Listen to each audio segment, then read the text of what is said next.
as tradition goes, I will read the first poem of the show.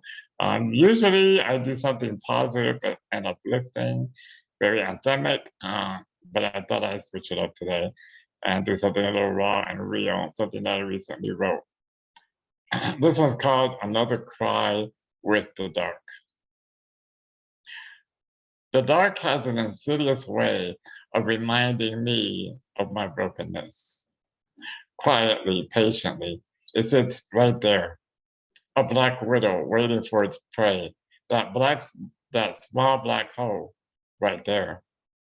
In the corner of a mind's eye, it crawls right there. I can feel the jagged touch of toxicity scraping against walls that I constructed out of positive affirmations. I am worthy, confidence as my foundation. I am strong, defiant declarations. I am somebody. The thing is, the dark, it knows that I can be full of shit. It calls me liar, its vitriol voice scoffing at my false bravado. Its tongue tells tales of a time before now. It reminds me of all of this disability, condition, affliction, this body of attrition. Shards of glass reminders that pierce just deep enough to inflict the pain, yet strategically shadow to avoid the numbing. That fine line between agony and nothing is a black-walled room reserved for self-loathing. Tears leave trails for trauma to trespass and terrorize.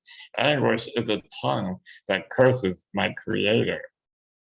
The gnashing of teeth, screaming at a frequency specifically designed for these ears. The mirror is my enemy, and no amount of resilience, no amount of unapologetic pride can defeat it. Instagram images of feel good, look good, and sound good, they're all theater. And I am the lead actor. This right here, this is real.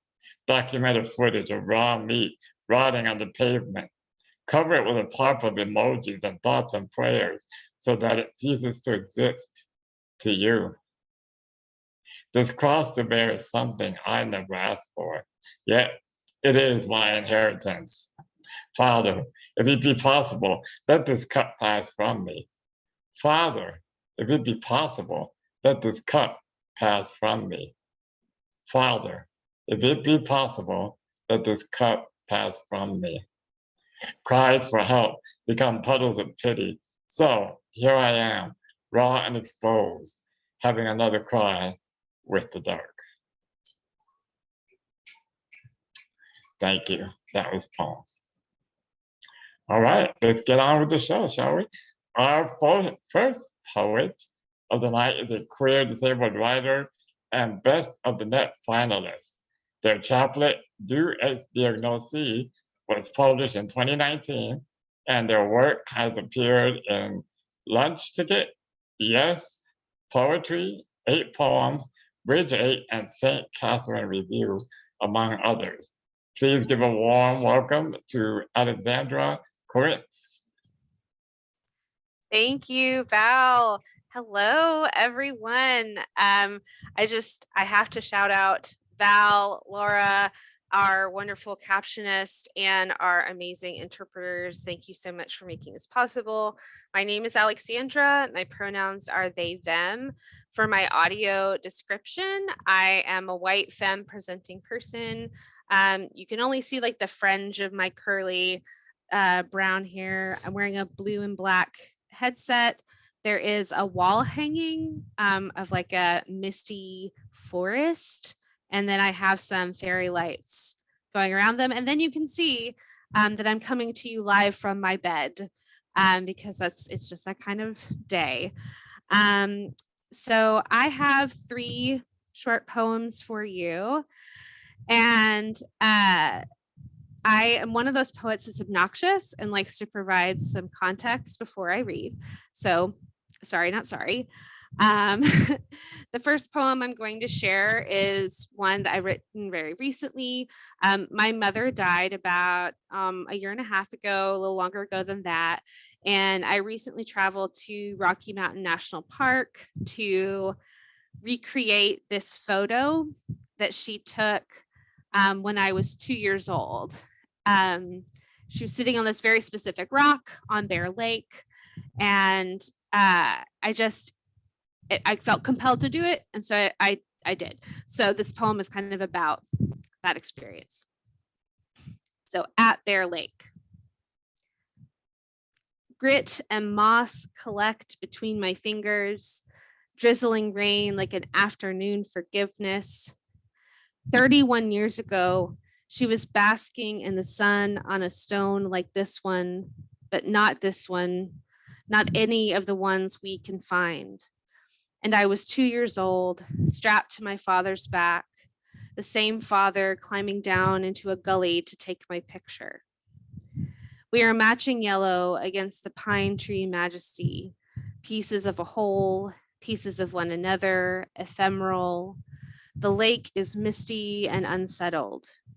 My eyes cloud, wondering where you are, if you know I am where you once were, if you can feel the waves of me pouring onto the mountains. Dad asks if I think I will marry again, if I want kids, and I want to say, how can I imagine doing either when my mother is no longer here to witness? Forgive me for holding on to the memories of your laughter, bones growing cold from the wind and wet, the growing dark. At the end of the lake's loop, Dad misses the trail exit and almost restarts the hike. And I almost let him, almost embrace the endless climb as the key to peace, or at least a distraction from the labor of grief, a redirection of pain from the mind to my calves, my knees, my hips, my lower back. Feel it, feel it, feel it pulsing through my body and not my chest, not my breath. Finally, I hurt because I'm moving, not because I'm standing still. So I also, when I perform in person, I have a running joke that like poets, we struggle to indicate when a poem is done. So I usually like do a little fake curtsy to indicate when a poem is done. The next poem is about, I wrote it in a time when, okay, so in 2020, you know, we all went into quarantine and isolation, and as a chronically ill, disabled person, that was especially acute. I didn't go anywhere. I didn't interact with anyone. My now ex-husband did all of the grocery shopping for us. It was the only one to leave the house. And all of that very acute alone time helped me to realize and accept that I was gay and non-binary. And so I had to get a divorce and move out on my own and live alone for the first time. And essentially, it felt at the time like I was blowing up my life. And so this poem is was written in that context. So this is called Unshrouded. Frankenstein or Frankenstein's monster? How many of us have asked which role we play?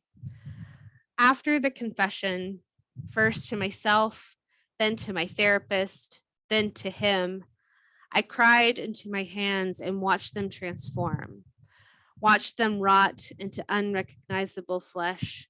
And now, 18 months later, I still believe I am the monster I have made. Denials and fears swirling into knots at the nape of my neck, curling into horns at my temple, skin cracked and bruised from decades of self-flagellation. Look how the weeping wounds ooze and reek of putrid neglect, a body denied of any kind of healing or relief or forgiveness. Who will love me now that I know myself out loud, unshrouded by the compulsion to live a life as told by another, as modeled by the generations that have come before me?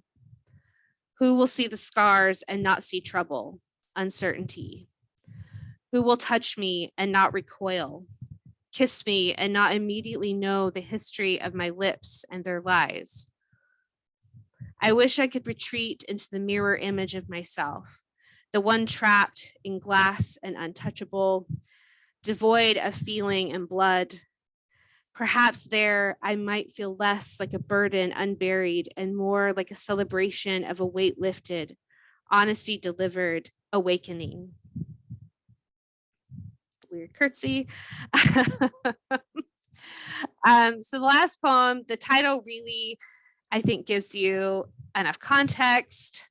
So I work in higher ed. So this poem is called "To the Professor Who Stared at My Breasts While Examining My Pronouns Badge." Dear Professor, yes, the badge says they, them. Yes, the badge sits on size F tits flattened against my chest in a compression bra. Dear Professor, I feel every second of the uncomfortable silences between your irrelevant and disconnected comments. Dear Professor, if you have a question about my identity, please just ask. Otherwise, don't keep me trapped between this chair and the crumbs caught in your beard. Dear Professor, I wasn't done with my cider, but I was done with my cider if it meant finally getting away from you. Dear Professor, on my way out of the building, my colleague said, "Bye, girl," before catching herself. She said, "I can't help myself," in lieu of an apology. I wanted to say, I can't help myself either, that I can't help that I am both and neither and something else entirely, and that I can't help but ask for the dignity of being called by the right name, the right pronouns, and not have a leering lecture of a college professor use my quiet request for respect as excuse to ogle my breasts. Dear Professor, my eyes are up here. Thank you all so much for your time. I can't wait to hear the rest of the poets tonight. Awesome. Thank you, Alexandra. Always love your work. Alexandra's links are in the chat. If you want to connect with her, then tip them, feel free to do so. Thank you, Alexandra. Our next poet, well, let me see. Laura, is Charlie Braxton in the house? I haven't seen his name.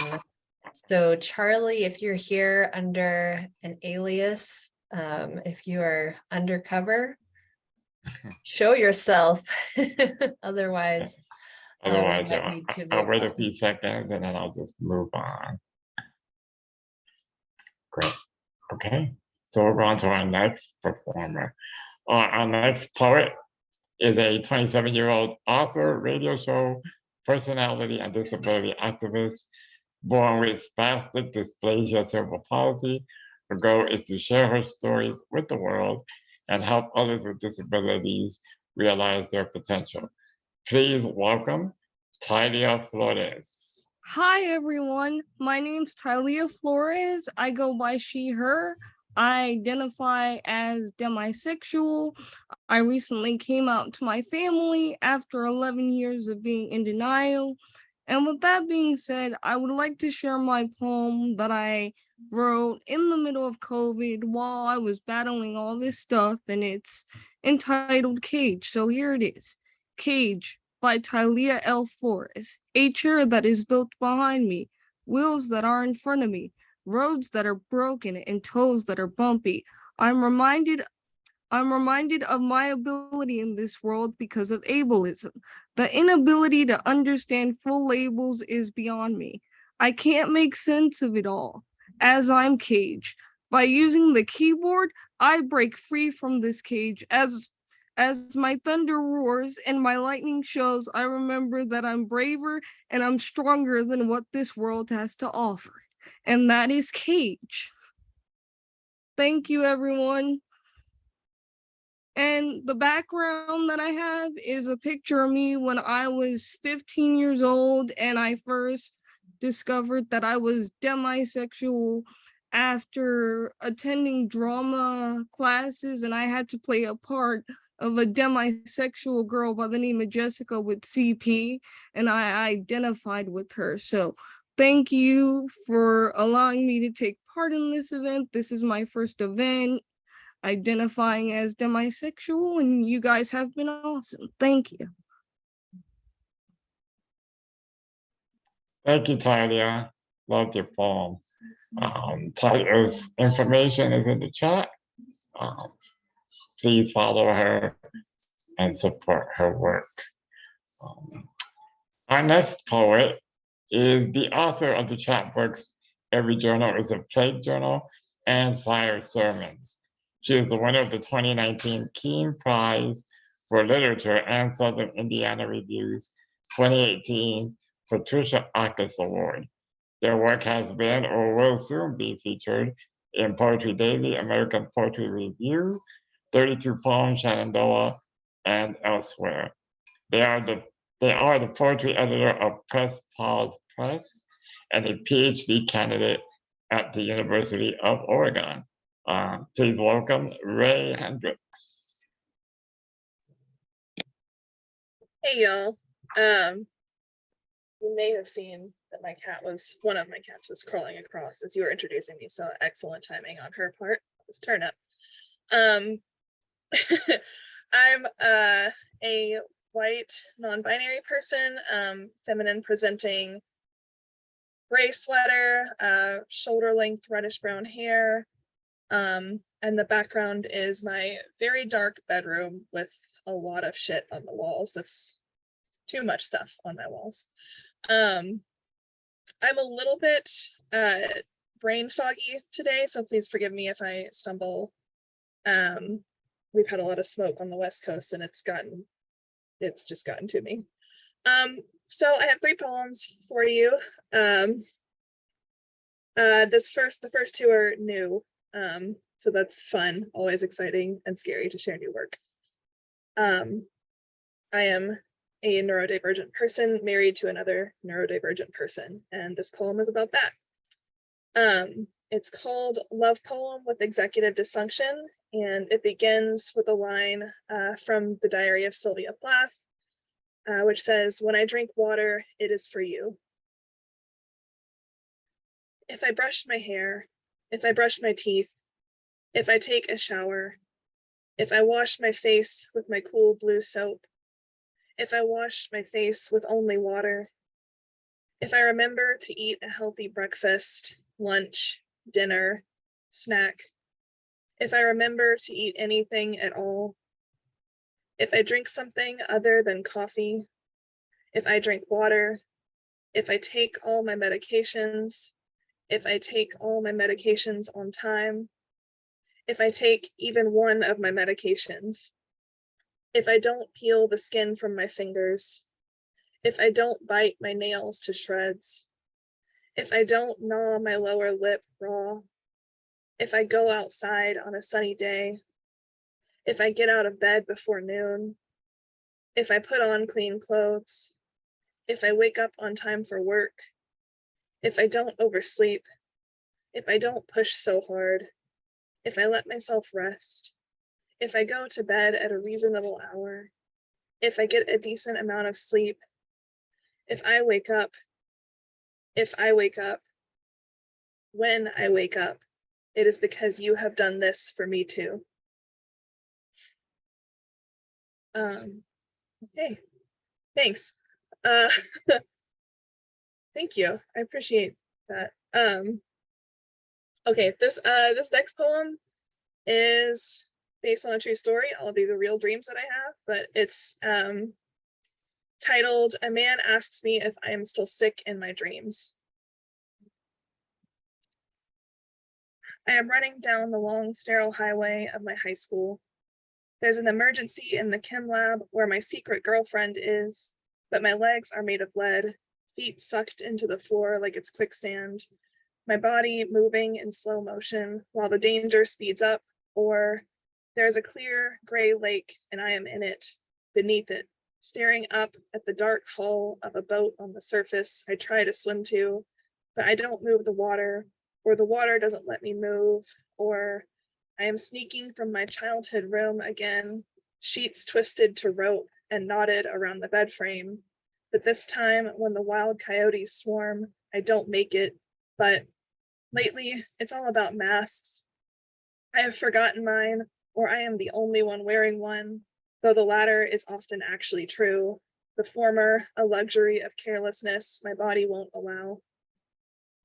Once I dreamt of a castle by the sea, a squall whipping dark water against dark stone, and an old man and boy stood on the ramparts, watching, until the old man took the boy by his collar and threw him to the waves.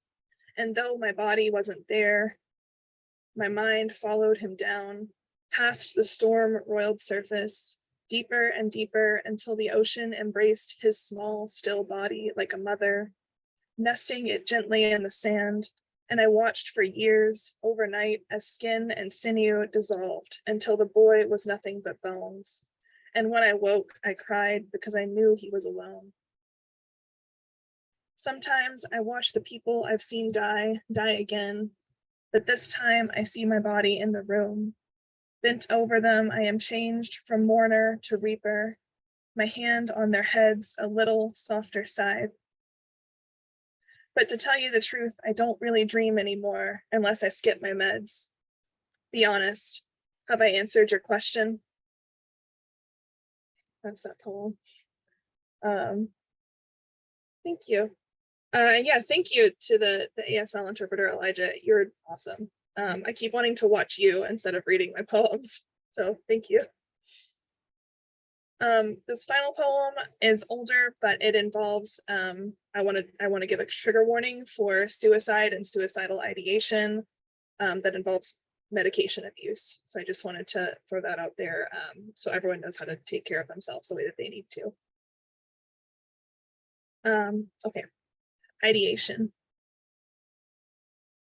The night my sister got home from the psych ward, where she had a short residency for trying to kill herself with pills, she came to my room at midnight and woke me up crying to tell me she was sorry and she wouldn't do it again, but still she wished it had stuck. And of course my parents were heartsick. We all were. So after that, I learned to lock my shit down because I never wanted to see my father cry again. But that was years ago, and now she has a family and a very respectable job in a nice gentrified neighborhood with a nice private school nearby. She has a mortgage and a nice, good husband. He coaches lacrosse for rich white kids. He is going to paint their son's new bedroom blue. On Sundays, they drive 11 miles to go to church with my parents because preachers haven't damned them for being queer or feminists or other shit like that. And technically, I did get married first, but I'm a whole adult and still get drunk on neon cocktails with names like adios motherfucker. And I still don't have a kid, and I don't call my partner husband because I'm a radical feminist. For example, I was on the news once for protesting the president in DC. And when my parents asked what I was up to, I lied because they're Republicans and said I was, just hanging out at home that day. I didn't know they saw me on TV, middle fingers up, tits out, screaming, no Trump, no KKK, no fascist USA. And then they stopped talking to me for a while. That was the second time. The first was when I came out as bisexual and they said there was no such thing. And they were angry. They didn't know why I couldn't just keep it to myself. But that was years ago. My parents and I talk now, just never about who I've slept with or abortion. Like, I can't tell my mother I've had one because she told me once that if I did, she'd never look at me the same. Joke's on her though, she's been looking at me for years.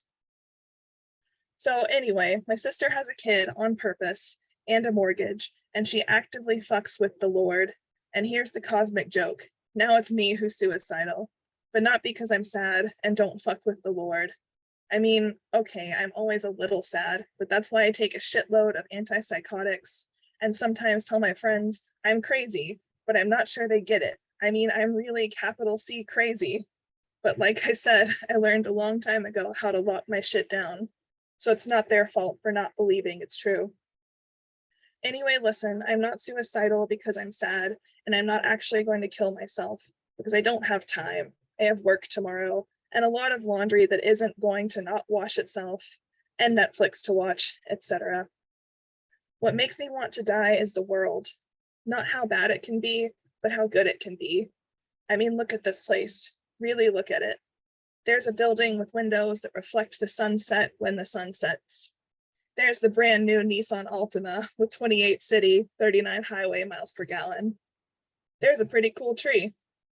There's a squirrel that's alive and living its best squirrely life. I mean, holy trademarked shit, just look at it. Isn't it beautiful? It's so goddamn beautiful, it hurts. Okay, that's all. Thank you so much. It was a really long poem. I've never read it out loud. It was longer than I thought. So thank you for hanging out. I'm really excited to be here again. Yeah, I love y'all. Thank you, Raye. I love that poem, that last one. I think the one thing I've grown to really love about this space is the raw and the real of the voices and the storytelling. It's deep, and I appreciate that. Thank you, Raye. Please feel free to check out Raye's links in the chat and do the same. Laura, I'm gonna ask, do we have Charisse in the room? From what you can tell. God, sorry. Zoom was like, you're not gonna unmute. No, ma'am. I have not seen Charisse come in. Okay. By So we'll that move name. on. So we'll go on, and then why don't we take a break after Jay? Okay, since we're kind of moving along. That sounds good. So we'll do 2 more, and then we'll take a break. Okay. Cool. Next on the virtual stage is a non-binary femme in STEM from Dallas, Texas. When she's not doing neuroscience research, she enjoys writing, dancing, and learning how to skateboard and snowboard. She has been published in New Verse, News, Feral, Southern Arizona Presses, Dragonflies and Fairies, Anthology, and Exist Otherwise. Please welcome Jennifer Wang. Hi, everybody. Thanks for having me here. I'm Jennifer Elise Wang, she, they pronouns. I'm non-binary femme with short hair, glasses, Asian. I'm in an apartment that has a lot of stuff in the background. It's like shoes, posters on the wall, partners wandering around. And I don't think you can see my shirt, but I have a gray shirt that has kitties on it. So I'm going to share 2 poems. The first one, I thought I would kind of celebrate the Halloween spirit, and because thunder and lightning kind of made me think of weather and nature. So it's called Samhain Night. At midnight, the moon becomes as radiant as the sun at noon. The witch becomes the goddess, and I, one without magic, can see through the alabaster doorway to another world where the dead walk again. Its sky seeps into our realm, the color of blood, slowly drying until it fades into the black hue of embers sitting in the witch's cauldron, beating out their last heartbeats. As time passes, from the dark void does new life rise, merging with the wind that fans a tiny spark into lively flames. Orange breaks through the shadowy sky, and the veil is pulled over my eyes again. But she, the one I met on Samhain night, remains a goddess. And my second poem was kind of a response to getting diagnosed with autism earlier this year. It's started as like ideas for a series of tweets. So this one has a content warning for descriptions of ableism and compulsory sexuality, as I am gray sexual in addition to being autistic. It's titled Autism Anger. Realizing you are not a washed up child prodigy, just because you are suddenly unable to balance checkbooks and chemical equations when you also have to decorate for a party and have an essay due tomorrow. Being called rude, picky, high maintenance, gross, when you just like order, your order of controlled chaos. Realizing you are not a crazy cat person. Cats communicate more directly, consistently. Spending hours talking about cats and otters, skating and motocross and writing, and sharing your writing over and over again, possibly to deaf ears, but you have to. Realizing the times you could not give consent because you are uninformed and asexual. You just wanted to go play video games in their room. Being mistaken for 17 when you're 35 because adulting is extra hard and emotions are harder. Wondering if you are a sociopath after you ignore some rules at work and only cry when you see others doing it because emotions are hard. Being called fake and two-faced when you are just trying to act normal, be like everyone. Learning you've given up so much of yourself because you don't look autistic, but you still need to grow up and stop being so weird and learn etiquette and professionalism and smile more and speak up and stop moving so much and just be normal.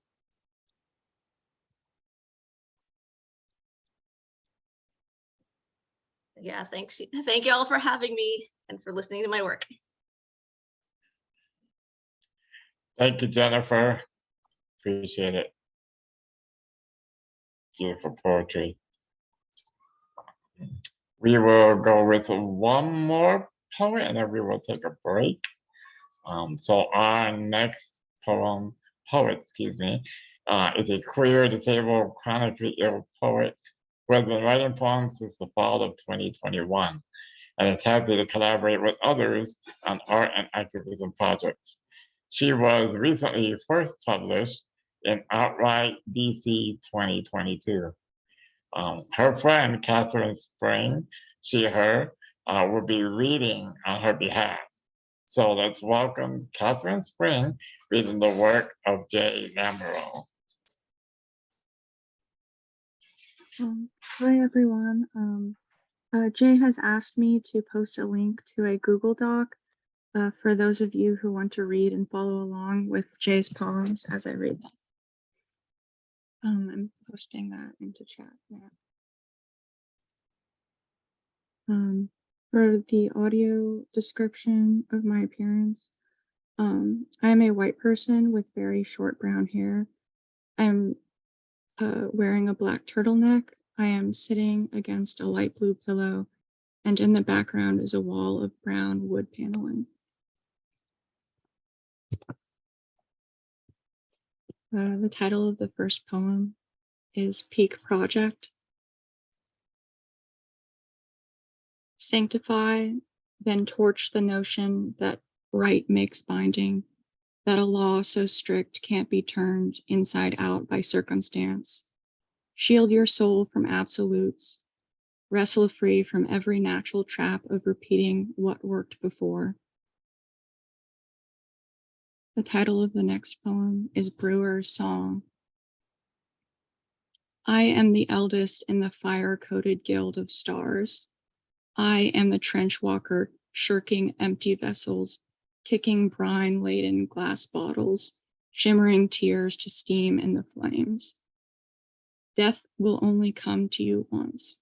It is us, this time, coming on as flashes in the thronging and piercing mass of life.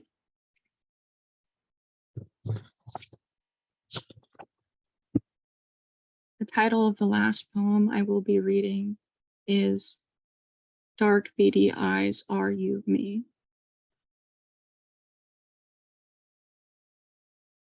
I sink into 1,000 folds, not knowing what the love is that holds us. We are special, we are alone, and not alone, together. I don't know how to be the new me. Inside tremors always cracking under the weight of the knower's claim. They claim victory in possession, owning the thought of me first before it was mine. I bargained them for it. I begged to take it back to stare into the child's eyes. Could she be mine? The grainy discomfort, the things we really don't recommend, their courtesy, a stale, pale flower on a parking lot too hard to be called ground. painted lines for some other purpose, flitted bits of light. We slalom through disjointed, was there anything here making sense of? Liars, so many, committed to the spire of hailed histories of abuse, greater than liars dare say, and in not naming their charge, we each and all play pretend. The villains run free, dressed as magistrate. Our whole fabric and esteem is mounted on their empty husk. The lawyers, the doctors, the steeple sharpeners, the special liars club. They who cheated most efficiently, the amoral gamers, especially the American trained, corrupted as grease fire, as entrenched as salmonella, getting everywhere, always a threat the moment you need them and hidden before. My live and let live, a dream only for the well, and also the many diluted and diluted in sleep serum to lockstep and body break in line. The fortressing of the wearies, crushing circumstance blessings, protection for the crime instead. Kneading like dough, we peel back our skins, sticking to the rind we don't want to let go, to living a real life, being in our own movie, to tearing up the script and stepping out of the screenplay before the shadows fires burns up.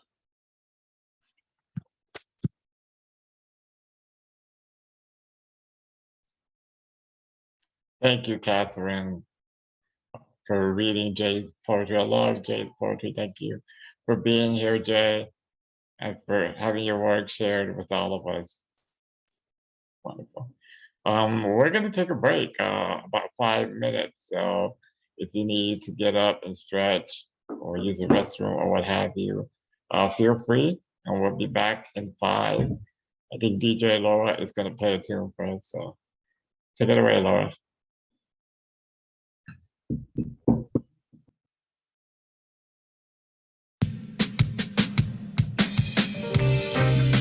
It's life. The power of the energy. The power of the frequency. Celestial energy. Celestial frequency. Emmanuel Jesus. All things rise and passed away. Just the flow of life and change exists that day. While I and I resist to conform, still I see bring a perfect storm, perfect storm, perfect storm, perfect storm. Still I see bring a perfect storm. Lord, just another chaos to awaken us. We have to let go Babylon, it's a must. I cast a living God contagious. We need a change, and it is up to us. Big up the Rasta man who labor for this. As the word of King Selassie say, fit is of the fit. Some pretend to pay attention, slide and slip, but I will give a good advice. The best possibility, perfect storm. Must bring a perfect storm. Oh, perfect storm.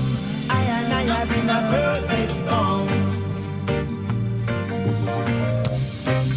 Same young, same old. Same young, same old. Same young, same old. Same face gold. For man will think as he's told, searching for a sense of life to save his own soul. Cleansing a fire, renewed fine gold. Throughout the tribulation, still a wall your one. When the bosses stay firm, the fittest of the fittest stay strong in a perfect storm. That's the man I bring a perfect storm.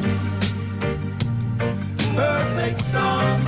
I bring a perfect storm. Perfect storm. That's the man I bring a perfect storm. Perfect storm. I bring a perfect storm.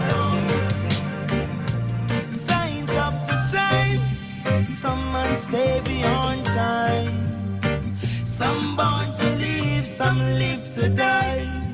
Just like hello, goodbye. We come, we go, we go, we come. Earth, sea, and sky. We come, we go, we go, we come. Give thanks for each breath of life. Hey, why we skip and we skip and we squander possibilities. Scattered all with chances, lost the connectivity. Procrastinating all the while. Then you sit and you feed on the feeling of insufficiency. With a spliff on your lip, a boom just sense. Harvest is few, but the reapers are plenty. Sit around and ignore the opportunities. In a state of illusion, vanity. Unfortunately, live on, it's a quantum reality. Perfect storm. Rasta bring a perfect storm. Yo, perfect storm. I bring a perfect storm. Perfect storm. Rasta man, I bring a perfect storm. Perfect storm. I bring a perfect storm. Perfect storm. Perfect storm.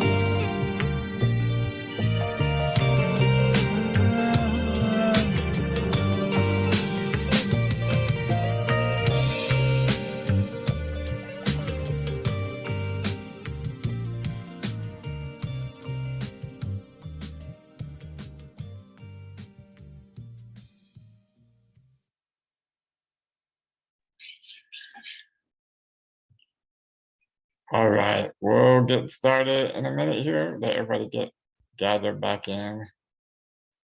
Hope you enjoyed the music. Thank you, Laura.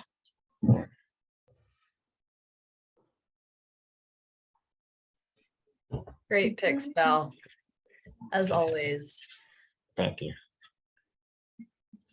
It's a side hobby, curating music.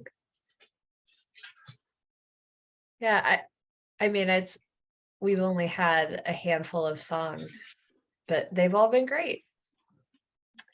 Keep doing that. Okay. Sure, why not? All right, well, let's continue on then. Pull up my script. All right.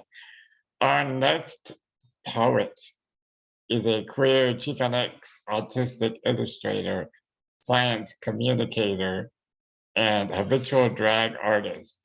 You can find them outside in the trees talking to plants when they're not hiding inside having existential crises.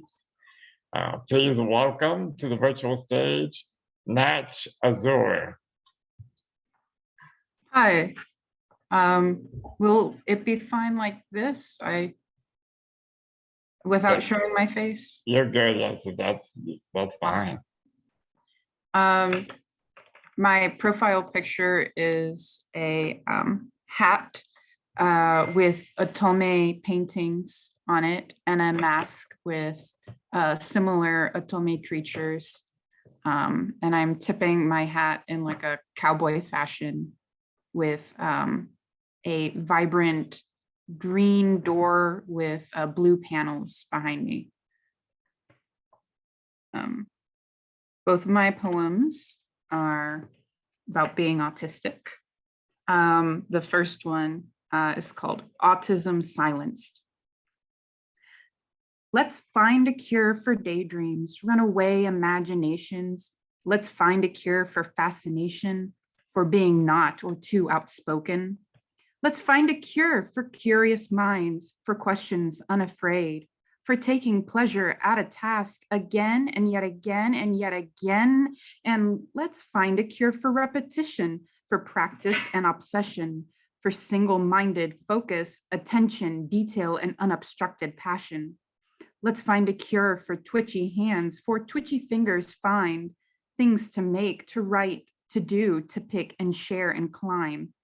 Let's find a cure for inner worlds, for contentedness in silence, for thinking just a little loud, for living peace amongst a world of violence.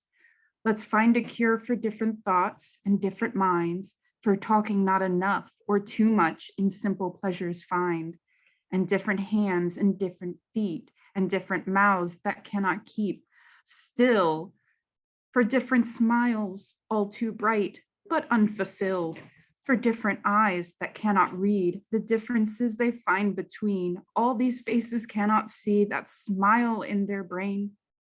Let's find a cure to piece together beings already whole, so we may heal those with no words, but ones we leave unheard.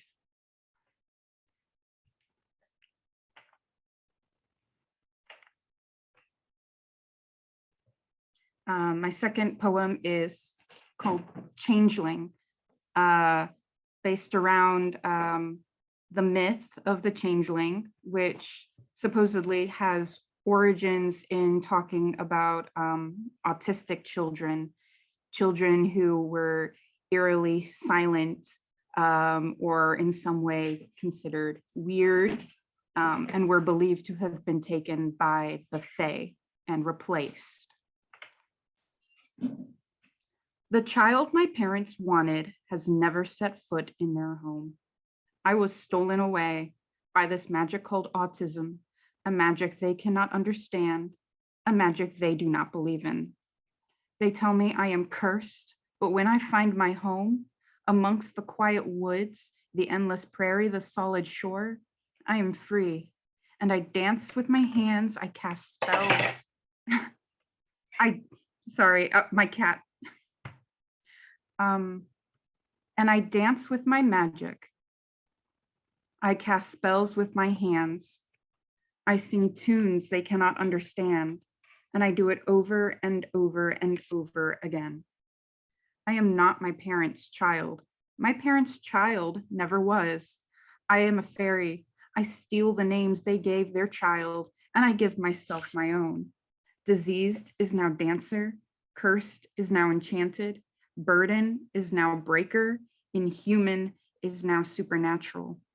And you do not get these powers. You do not see the magic. You do not honor the children now grown who claimed a space where they were not wanted. We tread where the child in your mind cannot walk. We stride the earth inevitable like the sunrise. We sing where you wanted silence. We are silent where you wanted empty words. We fail to fall when our hands are our wings, flapping them until we can steal ourselves away from the world of holistic misery. I am not a broken human being. I am nothing that you could ever imagine, because your world is small and you do not believe in magic. I thank all of your patience while I deal with sudden cat syndrome. Thank you. Wow, thank you, Natch. Love your poetry. Yeah, that was great. Please follow Natch on their socials, connect with them, amplify their work.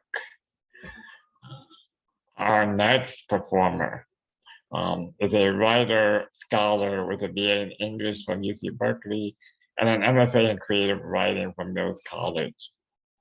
He's a fifth-year graduate student in the Anthropology and Social Change doctorate program at California Institute of Integral Studies in San Francisco. His published work includes Declaration of a Body of Love, Whispers of Crip Love, Shouts of Crip Revolution, and has co-authored the poetry book Studies in Brotherly Love. He is currently writing a novel tentatively entitled The Third Eye is Crying. He has performed with Susan Ballet and co-launched the podcast Black Disabled Men Talk. This year, he was the recipient of the Win Newhouse Award for his long career as a disabled artist. Please welcome Lateef McLeod.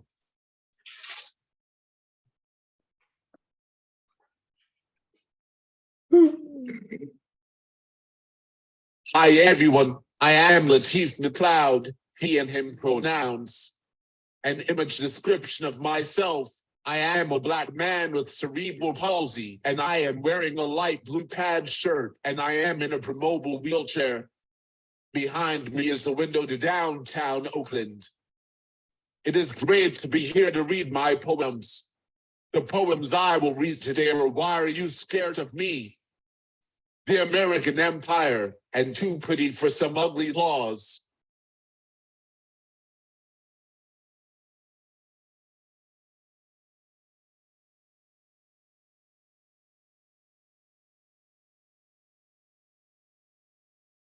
Why are you scared of me? As a child, I knew I was good, adorable, and safe. Because that was what my parents told me. That was what my grandma told me. That was what my physical therapist told me. That was what my teachers told me. So I believed it. I rolled around in my power wheelchair with my head held high and knew I was God's child blessed with promise. But the vision that I had of myself was not always reflected back in the eyes of others. From an early age, people used to stare at me and bore their eyes in the back of my skull like I was some freak, some monster whose face is too grotesque to look at. I grew up with kids who got at my gangly limbs squirming in my chair with an unease that never went away. Kids taught lessons of how I was out of place in their space. Malicious words sprung off their tongues and crashed into my eardrums with their hate and indifference. Why you fear me? Why you freak out whenever I am around? What is it about the sight of me that makes you cringe? Is it because when you look at me, you see a reminder of your own fragility? The fact that one day your body will go weak and die decomposing into dust? Or do you fear me for my skin? The smooth maroon and encasing of my body, illicit fears that I might kick you, hit you, roll over you in my wheelchair. Am I that nappy-headed criminal that makes you clutch your purse as you walk past me? Do you secretly wish that a police officer come and bust in my head and take me to jail? Or better yet, put a bullet in my heart to stop the enraged monster you see me as? Or do you see me as a freak? A monster whose body medicine cannot fix, whose body cannot be loved, cannot be sexually desired, cannot provide a woman with her physical, emotional, spiritual, and sexual needs. Why does a woman emasculate me with her gaze? Do you see my body as only acceptable if rehabilitated? If I work on a surgical or therapeutic way to fix me, then you will embrace me with open arms, because then I will be just like you. That may look like a happy ending to you, but you will never know why you are really scared of me.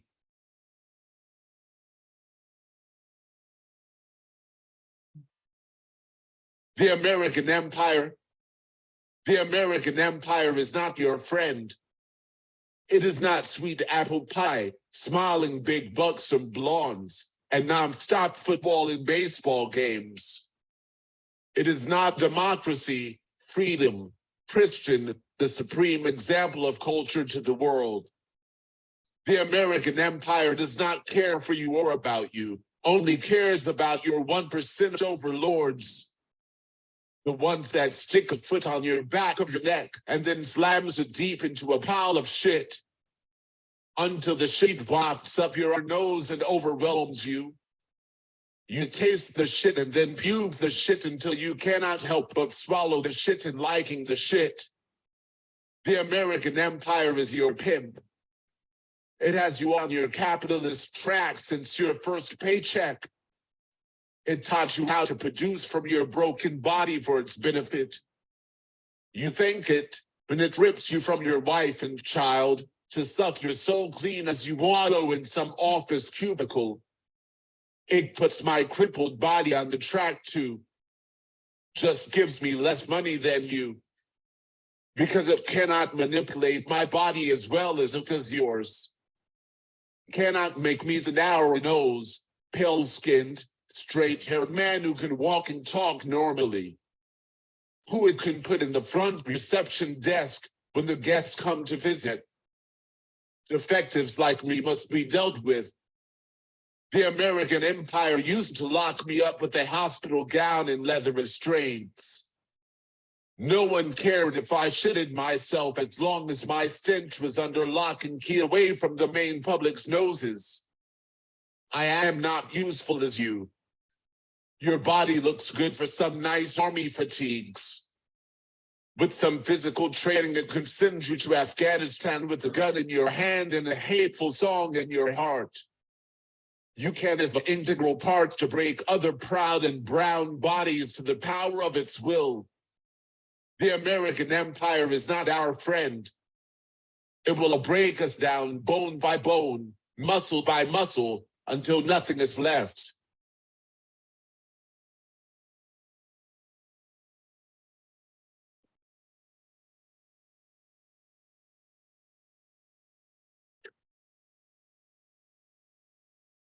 I am too pretty for some ugly laws. I am not supposed to be here in this body, here speaking to you. But mere presence of erratic moving limbs and drooling smile used to be scrubbed off the public pavement. Ugly laws used to be in many U.S. cities' law books beginning in Chicago in 1867, stating that any person who was diseased, maimed, mutilated, or in any way deformed so as to be an unsightly or disgusting object, or an improper person to be allowed in or on the streets, highways, thoroughfares, or public places in the city, shall not therein or thereon expose himself to public view, under the penalty of $1 for each offense. Any person who looked like me was deemed disgusting and was locked away from the eyes of the upstanding citizens. I am too pretty for some ugly laws, too smooth to be shut in, too smart and eclectic for any box you put me in. My swagger is too bold to be swept up in these public streets. You can stare at me all you want. No cop will bust in my head and carry me away to an institution. No doctor will diagnose me a helpless invalid with an incurable disease. No angry mob with clubs and torches will try to run me out of town. Whatever you do, my roots are rigid like a 100-year-old tree. I will stay right here to glare at your ugly face too.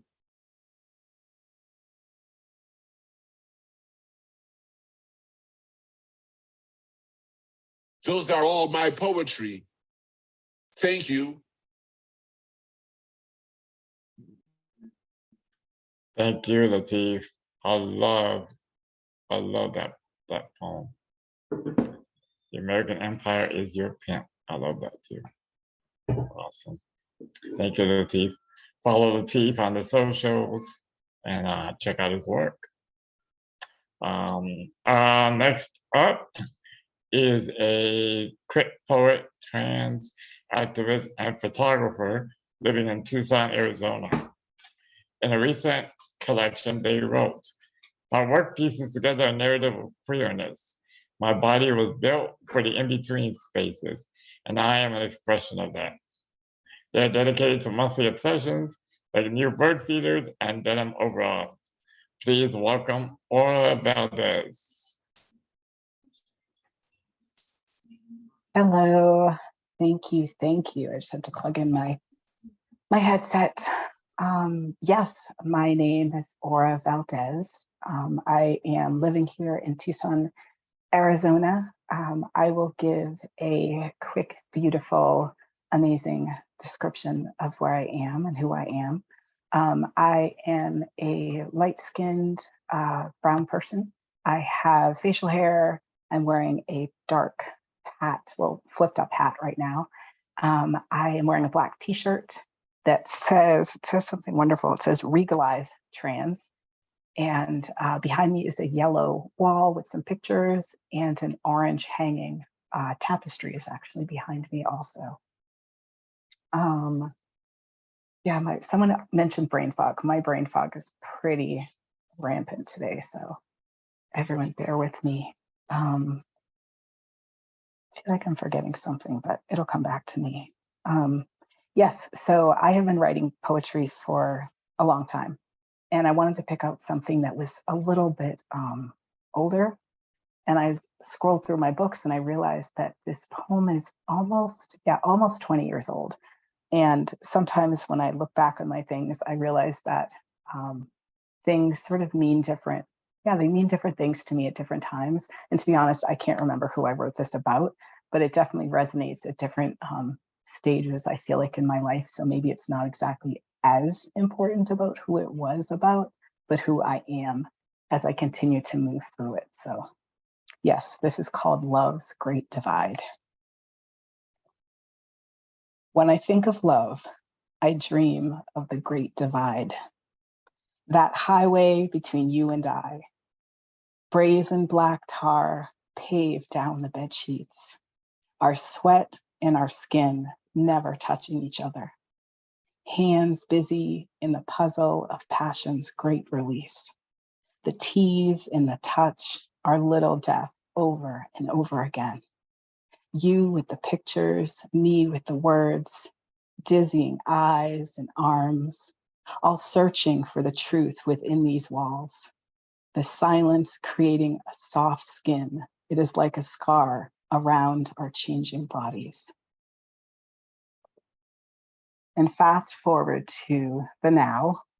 The now is a lot of things have changed with my body in the years that have passed. And I've since come out as queer, come out as trans, and being someone who is crip and disabled.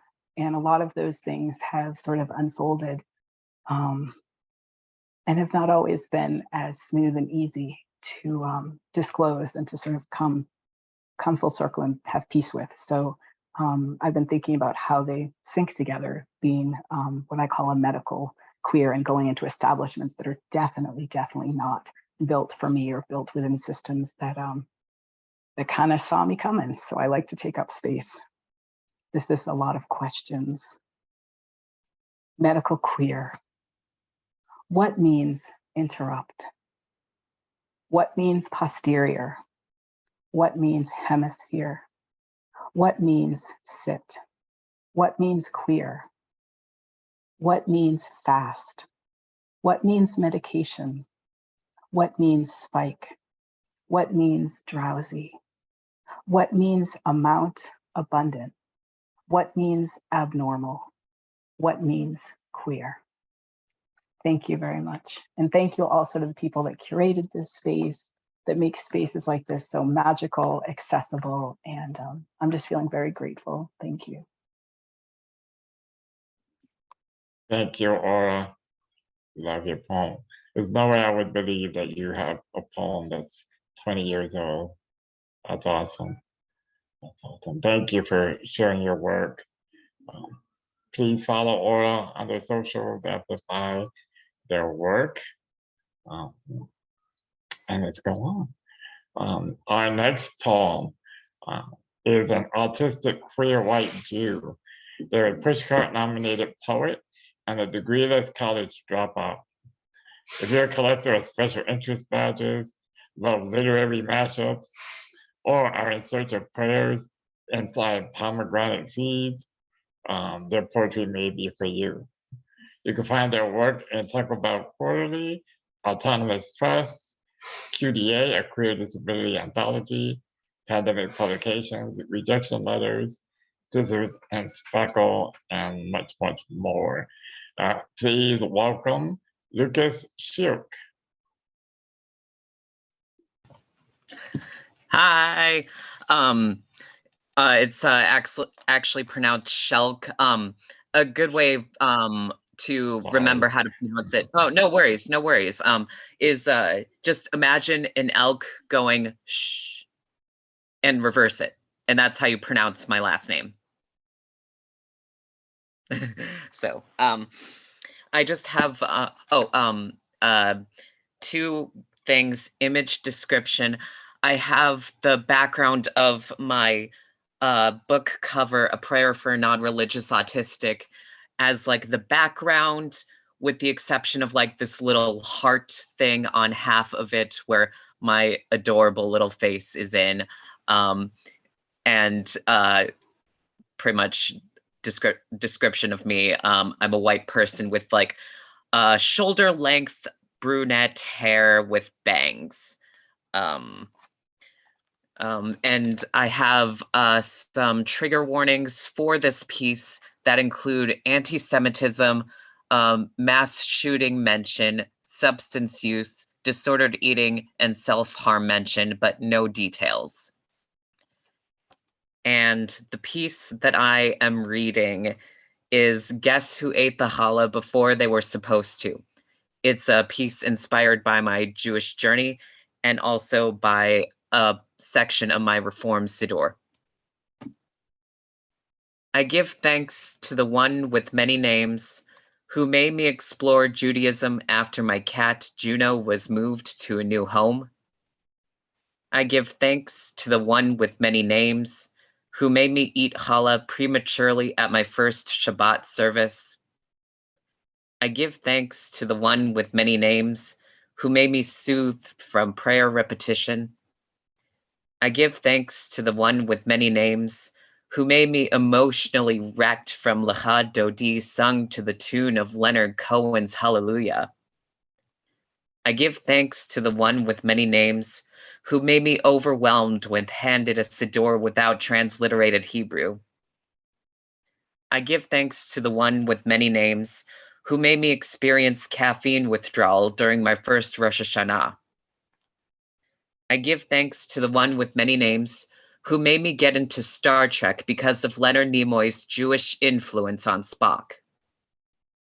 I give thanks to the one with many names who made me, after 3 decades, appreciate aliens and robots.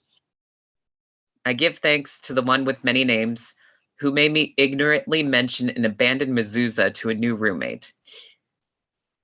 I give thanks to the one with many names who made me, on November 11th, 2017, at Como Lake in -degree weather, decide that I would convert to Judaism. I give thanks to the one with many names who made me spot anti-Semitism faster and confront past incidents. I give thanks to the one with many names who made me learn that Hashem is not untouchable. I give thanks to the one with many names who made me recite the Shehekianu after every year without self-harm. I give thanks to the one with many names who made me learn that the opposite of holiness is regular life, not sin. I give thanks to the one with many names who made me celebrate remembering the difference between Shavua Tov and Shana Tova, or the Shabbat one and the Rosh Hashanah one. I give thanks to the one with many names who made me not encounter any synagogues visible from highways while driving through 14 states. I give thanks to the one with many names who made me post on Facebook, Q&A style, the day after I turned 30 that I was converting to Judaism. I give thanks to the one with many names who made me attend Congregation Bek Hektikva for the first time on the day of the Tree of Life synagogue shooting. I give thanks to the one with many names who made me crave gender-neutral liturgy. I give thanks to the one with many names who made me ignorantly chronicle my first Hanukkah in Washington to the lyrical structure of the 12 Days of Christmas. I give thanks to the one with many names who made me get told off by Rabbi Mitch for lighting my Hanukkah before the Havdalah was complete. I give thanks to the one with many names who made me stop choosing the Lutheran Church as the drop-off spot after my fiance said that that was why the Lyft drivers played Jesus music. I give thanks to the one with many names who made me replace the lyrics to Batman with na na na na na na na na na na na na na na Shekina, Shekina.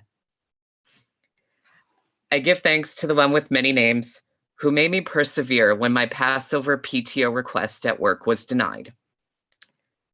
I give thanks to the one with many names who made me drunkenly believe that the Seder items were to be eaten, who made me help open the door for Elijah, and who made me lose my breath on the 12th line of Chad Gadya.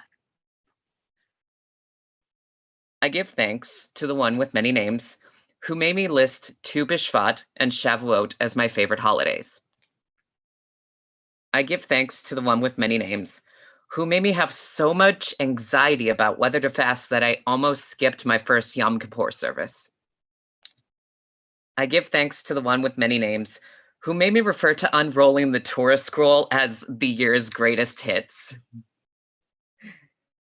I give thanks to the one with many names who made me instantly regret asking Rabbi Mitch if the Hatafat Dam Brit applied to me if I didn't have a penis. I give thanks to the one with many names who made me mourn Yossel's death and demystify Golem's life. I give thanks to the one with many names who made me miss the only available December 2019 Beit Din to see Mandy Patinkin in concert. No regrets. I give thanks to the one with many names who made me schedule my Beit Din during a global pandemic. I give thanks to the one with many names who made me a Jew.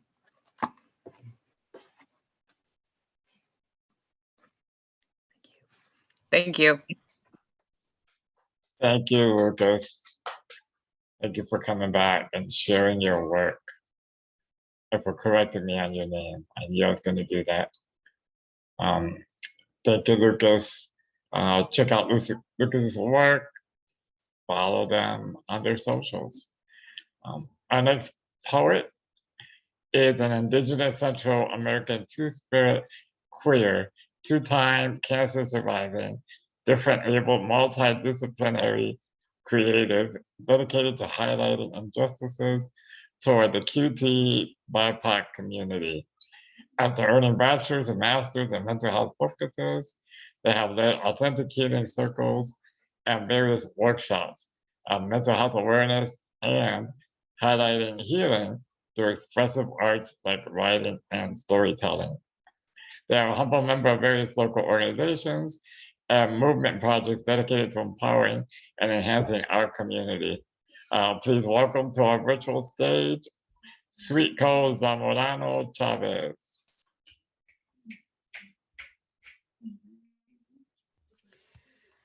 Hi, everyone. I'm going to try my best to slow down. Today has been a very wild day, so I feel like I'm very fast-paced in my mind.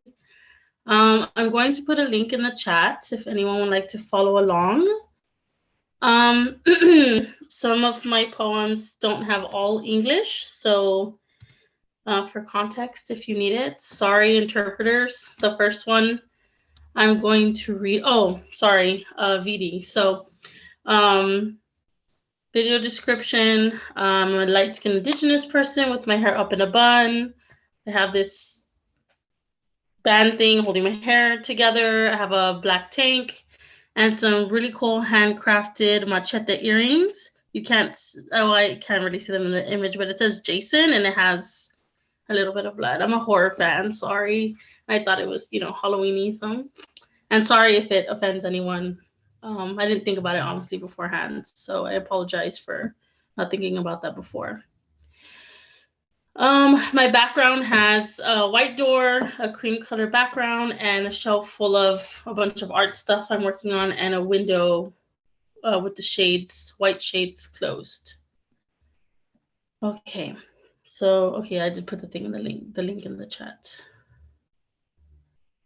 Okay.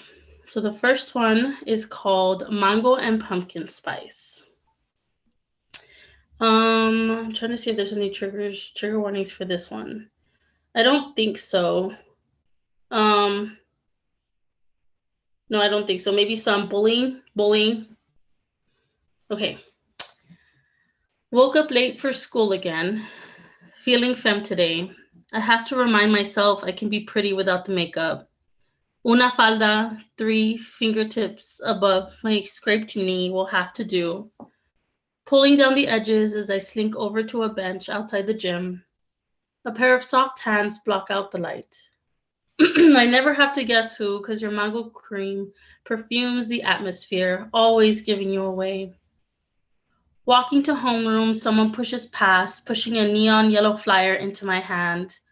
Black bold letters, homecoming after party tonight, urges me to crumple it up.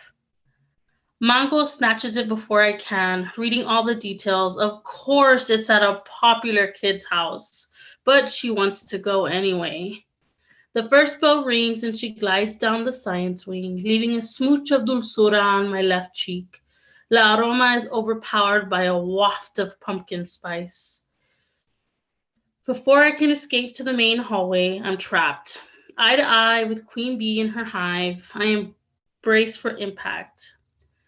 Their tired rants of pelo malo, picking apart my outfit and style, making my blood boil, internally chanting sticks and stones, but that mantra never really made sense, did it? Wishing I had thicker skin to shout back, to not absorb acidic words, I pushed past her flock, catching a glimpse of longing, maybe passion in Bee's eye. I must be tired and seeing things. Mocking laughter nips at my ankles all the way up the math wing. After school, Mango and I planned our outfits to be la pareja más chingona there. Snapback matching the latest Fat Farms. I drip in masculinity tonight. She somehow convinced her mom to take the coche, and undoubtedly we get there in one piece. Walking through the fiestezón, fingers locked with the prettiest femme at school, an aroma of booze and mota dances around us to the beats of 2000 perreos. I stop in my tracks, the stench of pumpkin spice seeping across the room. I see it again. Bee, watching me with passion, maybe longing.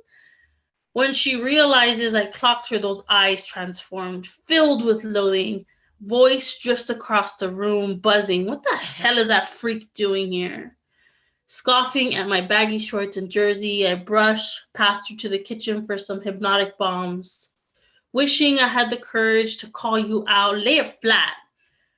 Are you odiosa because our queerness exists?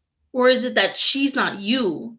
Or is it me you want to be, but you can't because being out is not in? Mango disrupts my internal dialogue with a melting vessel, and we head back into the roar of the jungle. Sometimes I wonder what happened to Bee. Did she ever learn to love herself? What happened that made her rule with the wrath of a scorned diosa? Could we have had amistad in a universe where she felt paz y amor? Or even now as transformed adults? High school mysteries left for the cold cases. And I too awkwardly don't know how to end poems, so I always appreciate Alexandra kind of prefacing that. So I will also awkwardly end my poems.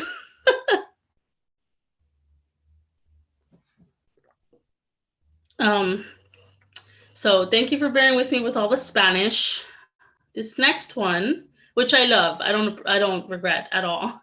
But for those who don't speak Spanish, might have gotten, hopefully you got some context with the, the surrounding words. The next one is called Ocatan. This one has some Totopec in there.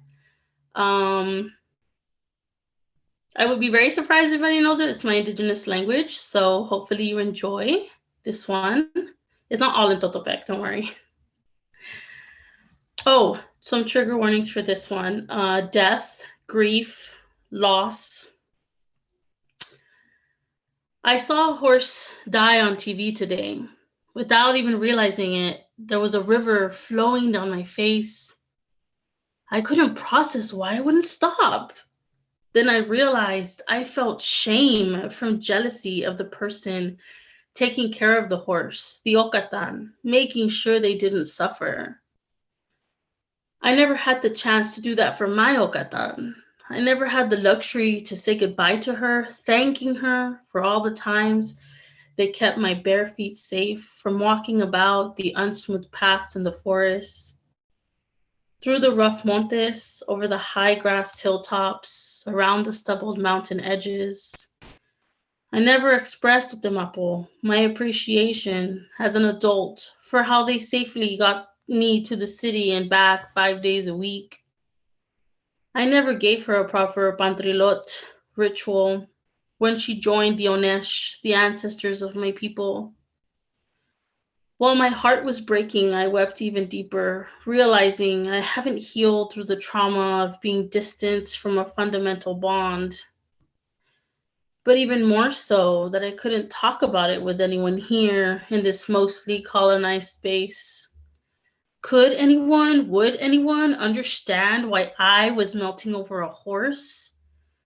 Would they appreciate the sacredness of what we had together, or even understand the importance of a nokatan has to a Totopec child? It's been over 5 years, and to this day, I have not experienced or ridden another horse to have the privilege of connecting with the new soul. And I don't know if I could without sobbing into the ocean. And so there's that one. And so these last two pieces I didn't mention, they're brand new. They were debuted today. So ta-da! I wrote these a while back, but I didn't feel empowered to share them until today. I like sharing first pieces in safe spaces, so thank you for letting me be here to do that. I have one last one. Okay, I was looking at time. Okay. So this one is called Fear. There are some trigger warnings here. A lot of body stuff, mental health stuff. Yes, okay. Volume 20, Chapter 2, Fear. Fear